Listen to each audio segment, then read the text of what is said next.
Newt Gingrich here, and I'd like to invite you to listen to my podcast, Newt's World. Most people know me as the former Speaker of the House, but I'm also a historian with a wide range of interests. I enjoy talking with fascinating people who are doing extraordinary things. I release 3 episodes of Newt's World every week, and I want to invite you to listen. Hopefully, we'll both learn something new. Listen to Newt's World on the iHeartRadio app, Apple Podcast, or wherever you get your podcast.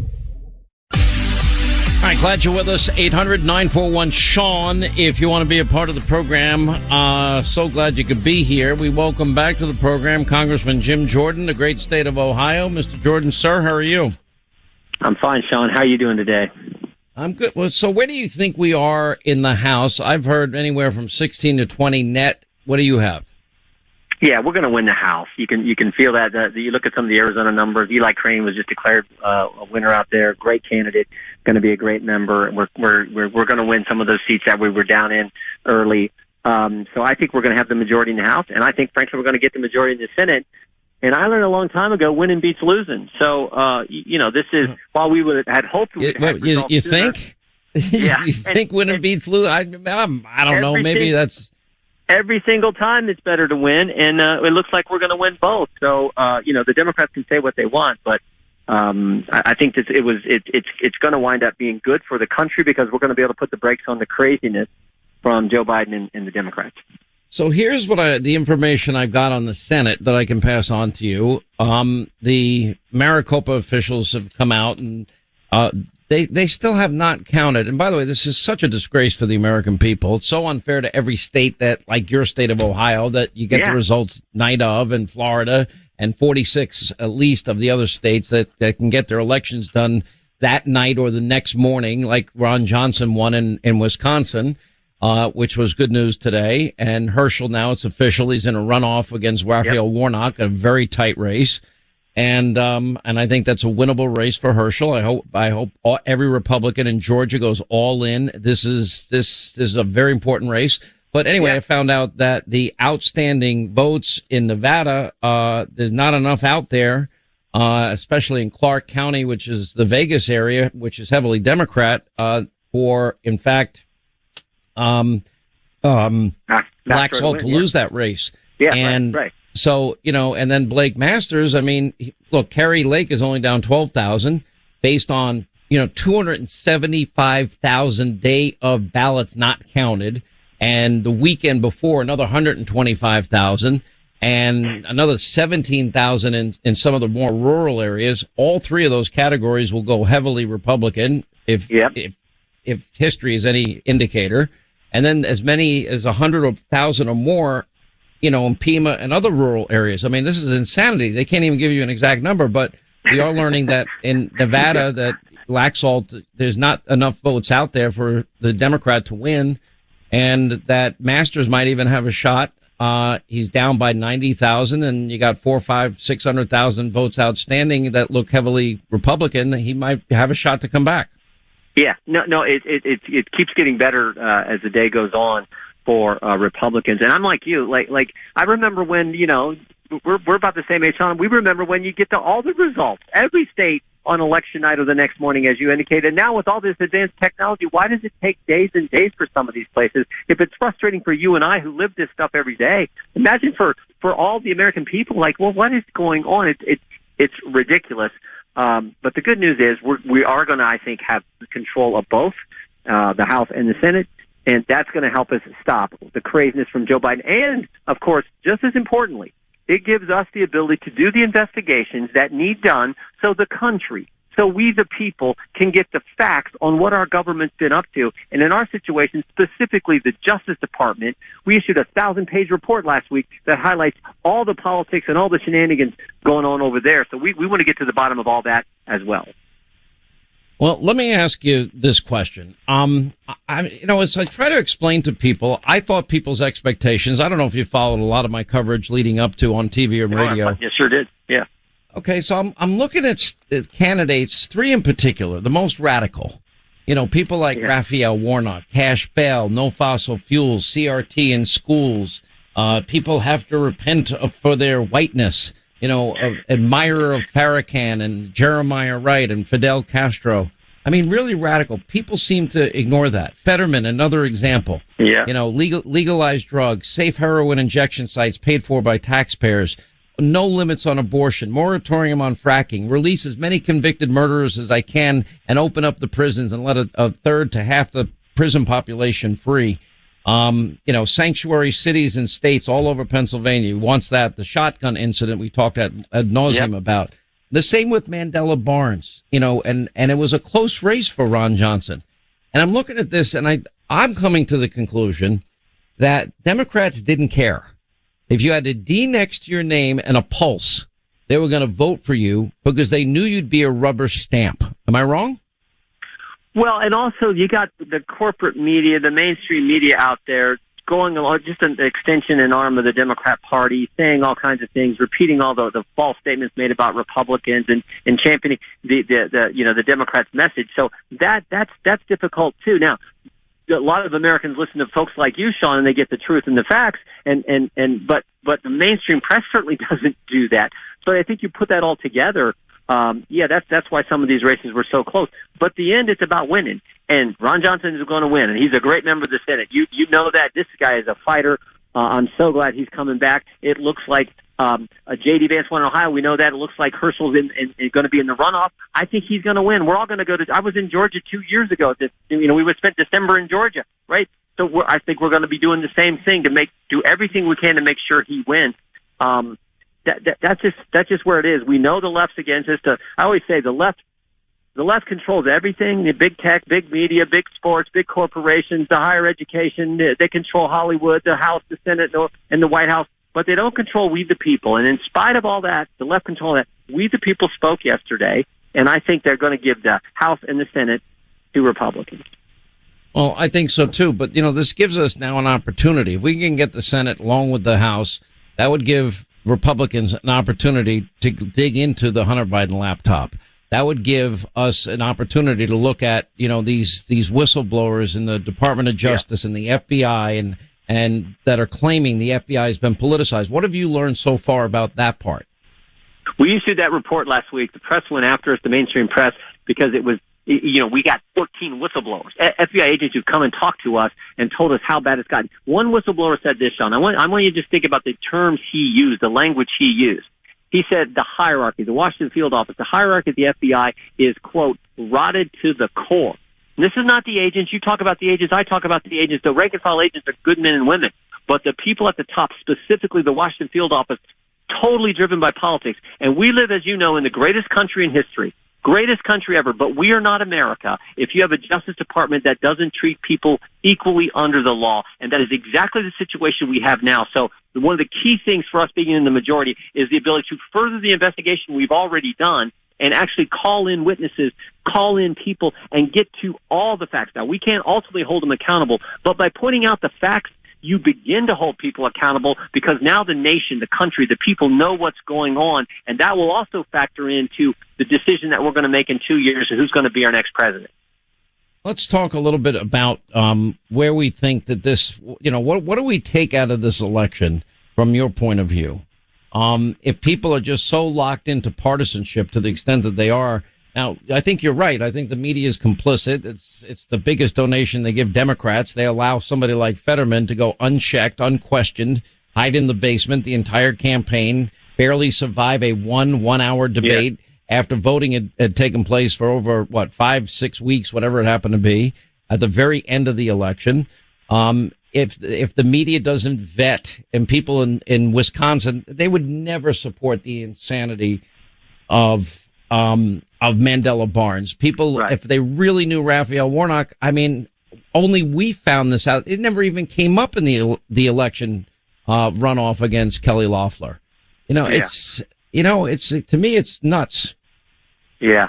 Well, I think there's a couple of key takeaways. One, we look at Florida. Florida was I think a win for freedom, a win for liberty. The up and down the ticket, Republicans did so well in that state. I think two, Democrats ran away from their leadership, and no Democrat was embracing. No one was hugging Joe Biden. In fact, they didn't want him anywhere near them during the campaign. And many of those Democrats talk like Republicans when they were out on the stump.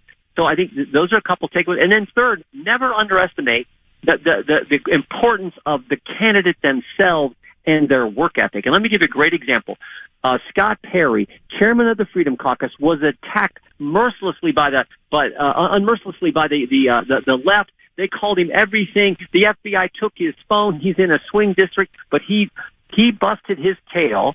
He worked so hard. He won that race by 10 points. And the voters in his district know that Scott Perry means what he says. When he gets to Washington, he's going to do what he told him he was going to do. And they reelected him in spite of the onslaught from the left and all the stuff the mainstream media did to him. So the candidate themselves, their genuineness, their commitment to doing what they're told the voters they were going to do, and their willingness to work hard makes a big difference as well. No, I think you're right. Back to the two powers that Republicans will have in the House that are very powerful.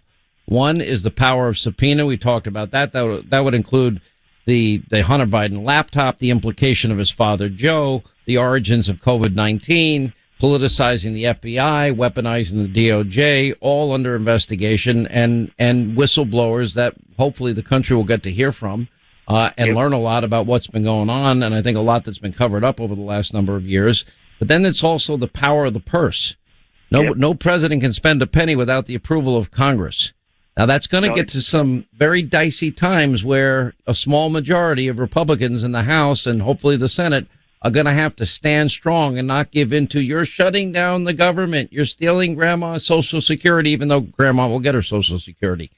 No, you're exactly right. Yeah, that fight is coming. Yeah, and you got to be willing to make that fight and make it in a principled way and focus on winning on one. You can't demand 10 things. You got to demand one important thing in that deal when you're dealing with appropriations. And of course, one part of that is demanding that we not spend at these ridiculous levels. So I do think that's important. The founders, in their wisdom, wanted the House to be the body closest to the will of the American people. That's why every 2 years they get a chance to throw us all out. And that's also why in that body, the one closest to the people, the House of Representatives, that's where all the spending and taxing policies and bills have to originate.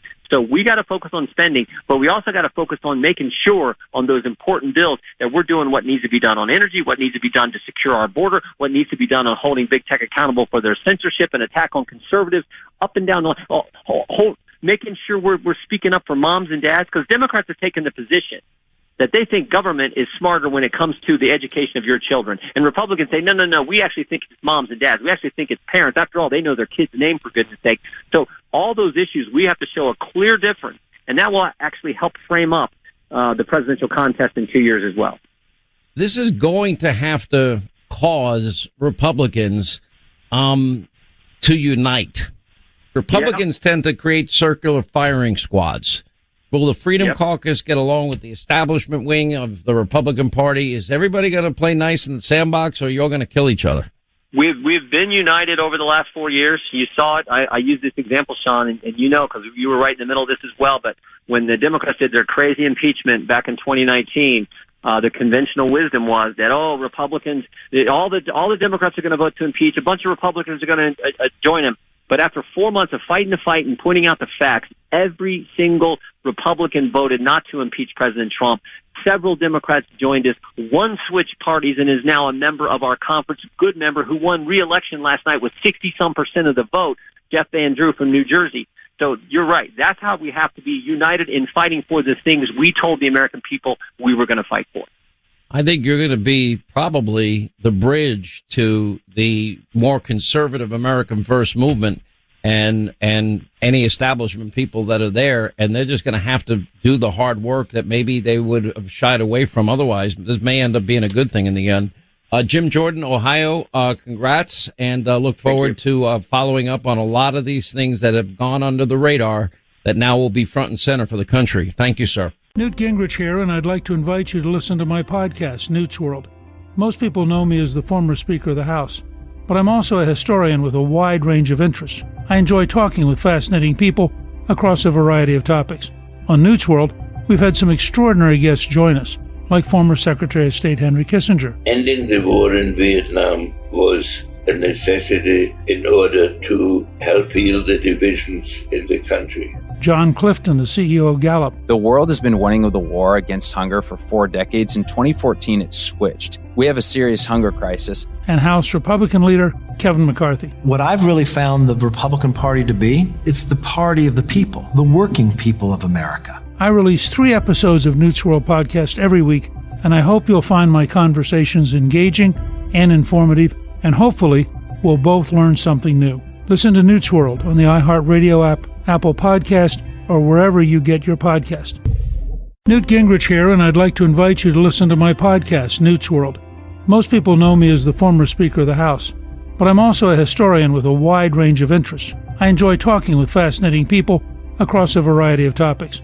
On Newt's World, we've had some extraordinary guests join us, like former Secretary of State Henry Kissinger. Ending the war in Vietnam was a necessity in order to help heal the divisions in the country. John Clifton, the CEO of Gallup. The world has been winning the war against hunger for 4 decades. In 2014, it switched. We have a serious hunger crisis. And House Republican leader Kevin McCarthy. What I've really found the Republican Party to be, it's the party of the people, the working people of America. I release 3 episodes of Newt's World podcast every week, and I hope you'll find my conversations engaging and informative, and hopefully we'll both learn something new. Listen to Newt's World on the iHeartRadio app, Apple Podcast, or wherever you get your podcast.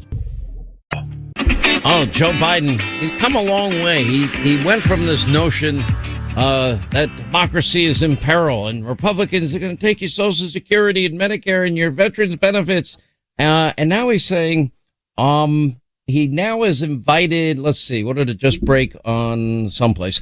Following the G20, I will invite leaders from both parties to the White House to discuss how we will collaborate. All of a sudden, out of power, Republicans, power of subpoena, power of the purse. I think I'll go back to that unifying theme, not the one that I just used for the entire election season, lying about Republicans and their intentions and who they are. And we can all get along now. We'll just forget all of that happened.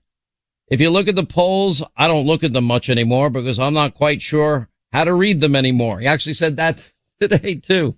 Can you imagine this? It's unreal. All right. When we get back, Kari Lake, Republican gubernatorial candidate in Arizona. Big announcement today by Maricopa County that they have not counted 275,000 day of ballots handed in to their varying districts. That would probably lean heavily Republican. They didn't count 125,000 ballots handed in, meaning people walked it in. They didn't want to mail it over the weekend. And then there may be as many as 100,000 or more in some of the rural areas. We don't know. We just know it's somewhere between 400 and 500 and maybe higher thousand votes not voted. And she's only 12,000 votes down. Exposing government waste and abuse of your liberties every day. Sean Hannity is on right now. All right, 25 to the top of the hour, 800-941-SEAN, our number. You want to be a part of the program. As we said, massive amounts of votes outstanding in the great state of Arizona. Now, we may know by Friday. We were told earlier today to prepare. By the way, told by Katie Hobbs, the gubernatorial candidate for the Democrats, Arizona Secretary of State, voters be prepared to wait days for votes to be counted in this year's midterm elections. What a disgrace. The rest of the country was able to calibrate their votes. The rest of the country didn't have tabulation problems with 20% of their tabulators like they did in Maricopa County. And people had to, scramble to go here, there, and everywhere, or wait in perpetuity for this thing to work. I mean, it's unreal. Here's what the Maricopa officials are saying about the outstanding votes. There are hundreds and hundreds of thousands of them. Once the signature is matched, we send it forward to a bipartisan ballot processing team. What that team is that team sits over there. It's a bipartisan team, different parties sitting across from each other, taking those ballots out of the green affidavit envelopes, making sure that the ballot isn't damaged, making sure that it's not torn, making sure that it doesn't have red ink on it, making sure that it doesn't have coffee on it, anything that would inhibit it from being tabulated. So as I mentioned, we've already processed those, and that was about 86,000. We've sent those ahead to the board for tabulation. Now, we also received approximately 50,000 early ballots on Monday. So those were dropped off and received on Monday. Those ballots are currently undergoing processing. So again, they've already undergone that signature review process. They've been signature verified. They've gone through that audit queue, and now they're with the bipartisan team. We will have those done today, and then they will be moved forward to, again, the board for tabulation. Finally, and this is the big number that is bigger than ever before, we received approximately 275,000 early ballots dropped off yesterday on Election Day. So that is what we were doing late last night. My team and I, if you saw us in the warehouse, we were receiving back those early ballots that are returned from the voting locations after the voting locations are closed. We're then sorting those. We're then processing those, we're sending them in, we're image capturing that signature, and what we will be doing today and tomorrow and the next day is we will be reviewing the signatures of all of those 275,000. Once they go through signature verification, once they are deemed good signature, once they go through an audit queue, then they can be sent ahead to the board for tabulation. This number is immense.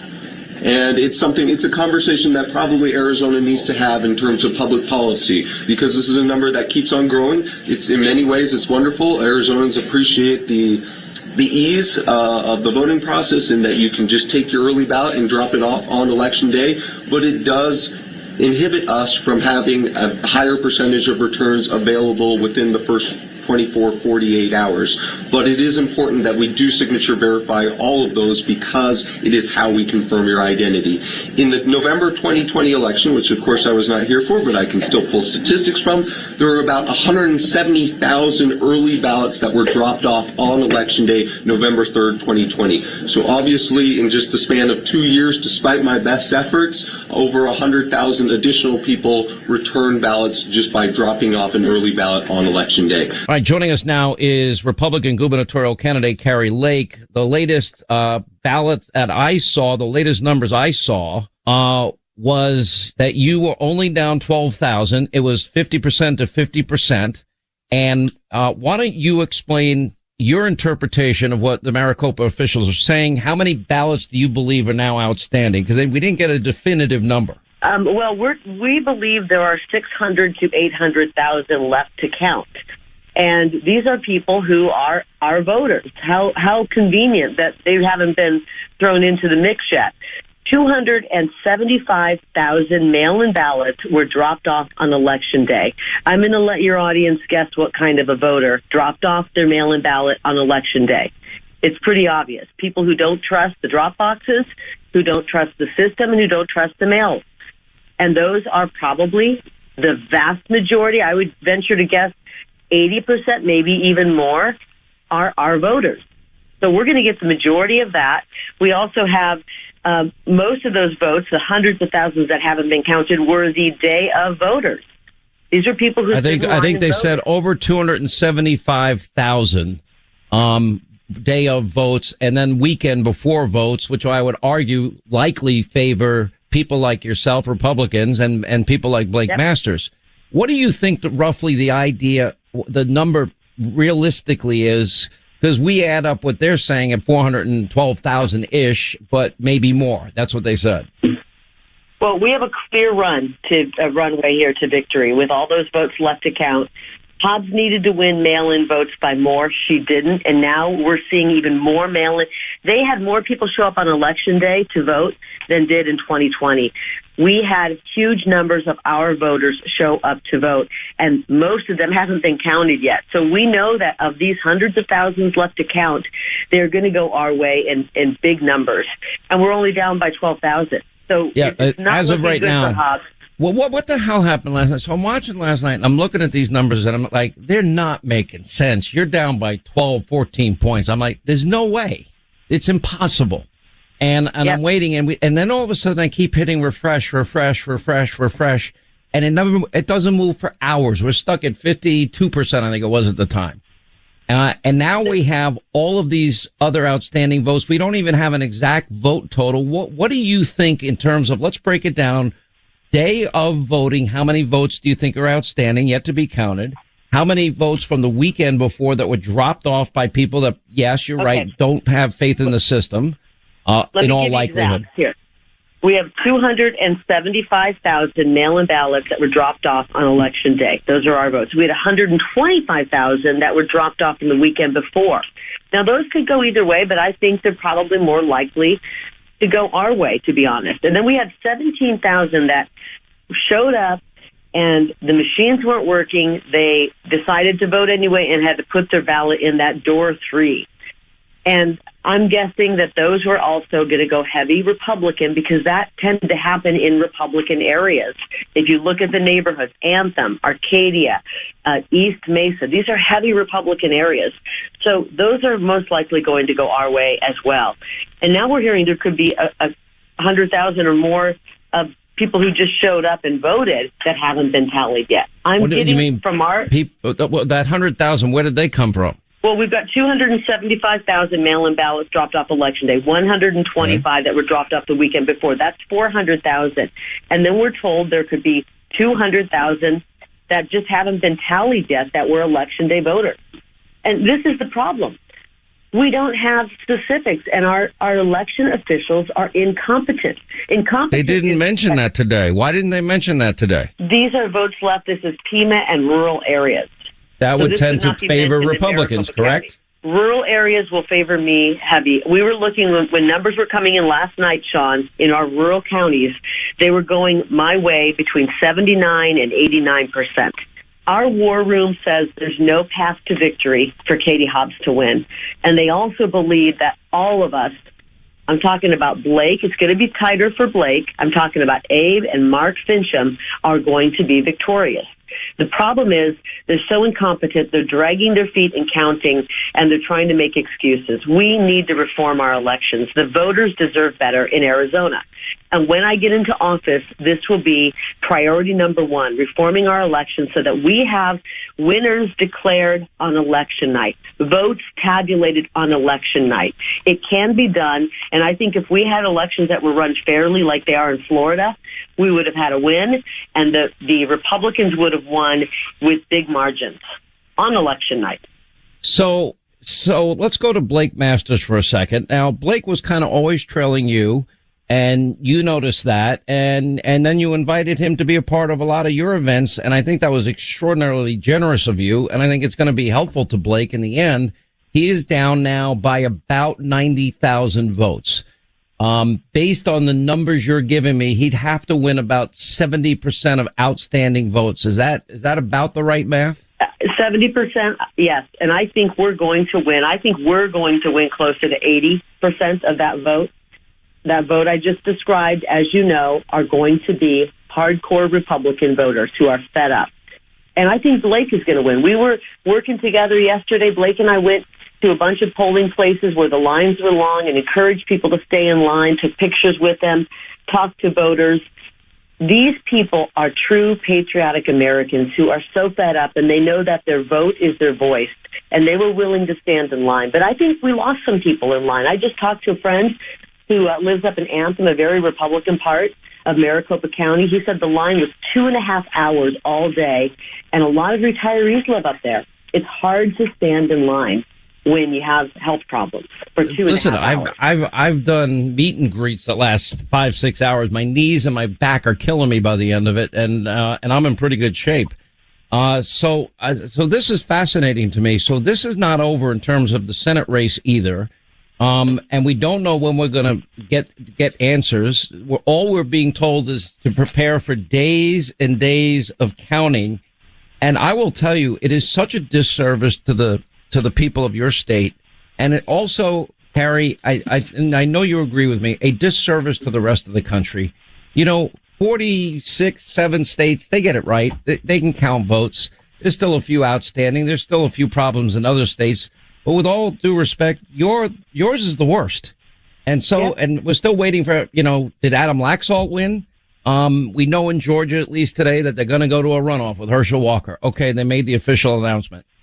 We know that Ron Johnson won a close race in Wisconsin. Thank goodness. That gives the Republicans a chance. This Blake Masters race is very impactful to the country. And we're told we're not going to know for days and days. We have a bunch of incompetent fools who didn't do their job. They had one job to do: run a decent election. And once again, this happened in 2020. It happened in our primary election, and it happened again. And they're holding the whole country up. And I feel for the other people in Arizona who live outside of Maricopa County. I feel for the people in Maricopa County to have an election like run this way. But think if you ran a perfect election up in Mojave County, Arizona, and you can't get the results because Maricopa County can't figure it out. These people need to be run out of office. Stephen Richer needs to be recalled, and Bill Gates should resign and hang his head in shame. This is outrageous, and I vow to the good people of this state, when we win, we've already won, but when we win and they finally announce it, and we announce it, on January of 2023, priority number one is to turn our elections around, reform them so that every voter, whether they're Democrat, Independent, or Republican, knows their legal vote counts, and they can go to bed on election night knowing who won, and they can live with it, even if their guy didn't win, because they know the elections were fair, honest, and transparent. That's all we're asking for. You know, it's like voter ID is not complicated. Signature verification is not complicated. Partisan observers watching the vote count and watching the voting is not complicated. I would go to paper ballots with partisan observers watching all day and watching the count all night and declaring a winner at the end of the night. Every state should do it. Make it a national holiday. Make exceptions for the sick, elderly, and people that are away at work or whatever. And that's it. And everybody votes the same day. Quick break. We'll come right back. More with Kari Lake, Republican gubernatorial candidate out in Arizona. What a mess it is out there. But hopefully we're getting to the bottom of it. All right. We continue with Republican gubernatorial candidate from Arizona, Kari Lake, about, it's going to be days and days till we get the results. Maybe it's a blessing in a way that you couldn't even vote. You tried, you couldn't, you had to go elsewhere, and the media had to cover the story. Yep. And here's the deal. I've been calling for reform in our elections. They called me election denier. A lot of people didn't believe it. The mainstream media didn't cover it. And we want to reform our elections so they're fair and honest. And now people have a very fresh wound. And it happened yesterday, and they will understand how important it is. I think day of voting is the way to go. I think hand counting is the way to go. And it happens in other countries of the world. And people will say, well, that takes too long. Well, you know what takes too long is all of these mail-in ballots, a glut of them out there having to verify signatures. Think how many people are touching these ballots before they're finally being tabulated. It doesn't take that long when you work in very small precincts with 1,000 voters. Human beings can count that, and we can count it fairly, and there's less of a chance for fraud, to be honest. Kari Lake, thanks so much. I think we'll see you on TV tonight, and look forward to that. And we'll continue to update people on the developments, and hopefully maybe one day in the next year or so we'll actually get the results. But thanks for being with us. Well, we think we're going to have good news very soon. But thank you so much, Sean. You've been wonderful. Appreciate you being with us, and look forward to the vote counting being finished and your victory. It sounds very favorable for you.